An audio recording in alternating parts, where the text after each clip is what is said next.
Hey, what's up, guys? Welcome back once again. Friendship is a word that is most often discussed among men, because when it comes to brotherhood, they are willing to go to any limit just to protect it. And today's story is also about such friends, a story based on real events. So without wasting any time, let's begin. Mark and Cole are both seen as strong supporters of each other. Standing beside them is their closest and most loyal friend, Nick.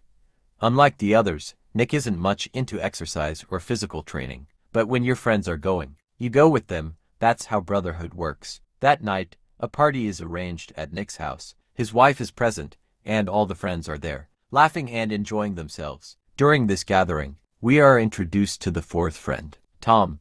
Poor Tom is stuck in a boring 9-to-5 job, and to make things worse, he had an argument with his boss earlier that day, which resulted in him getting fired. Naturally, Tom is deeply upset and broken. Seeing his condition, all his friends step in to motivate him. They assure him that he'll soon find another job, and until then, he should spend quality time with his friends and family. Somewhere during these conversations, a plan is made. Before sunrise, they will go fishing together. Everyone agrees. The plan is to go to Cole's house because he owns a boat. The reason he has a boat is tied to his past. His father used to love boating, and tragically, that same passion eventually took his life. But that's a story for another time. As morning arrives, Tom wakes up early and prepares breakfast for everyone. This makes Cole genuinely happy because he knows Tom is the kind of person who finds happiness in taking care of others. That's just who he is. Soon, they all head toward Cole's house. When they see the boat, they immediately start joking about its size.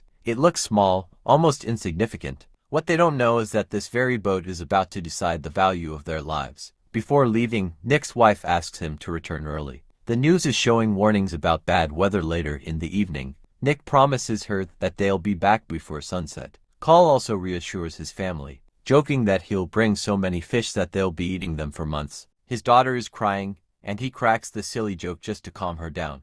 Finally, they set off. According to the plan, they were supposed to stay near the port. But Cole decides to push a little farther. Slowly, that distance turns into nearly 100 miles.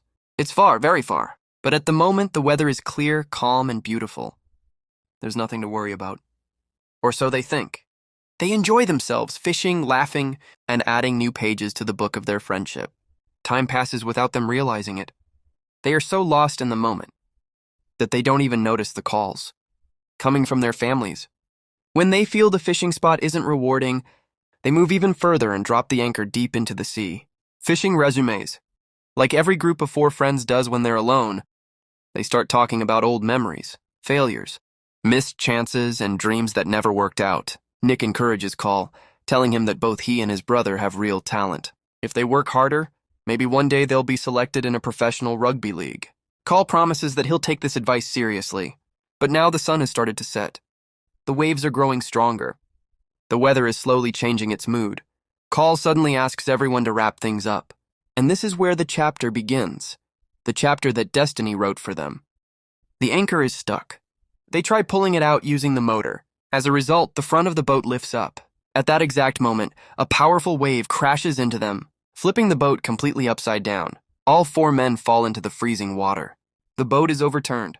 Tom sinks below. Cole immediately dives down and pulls him back up.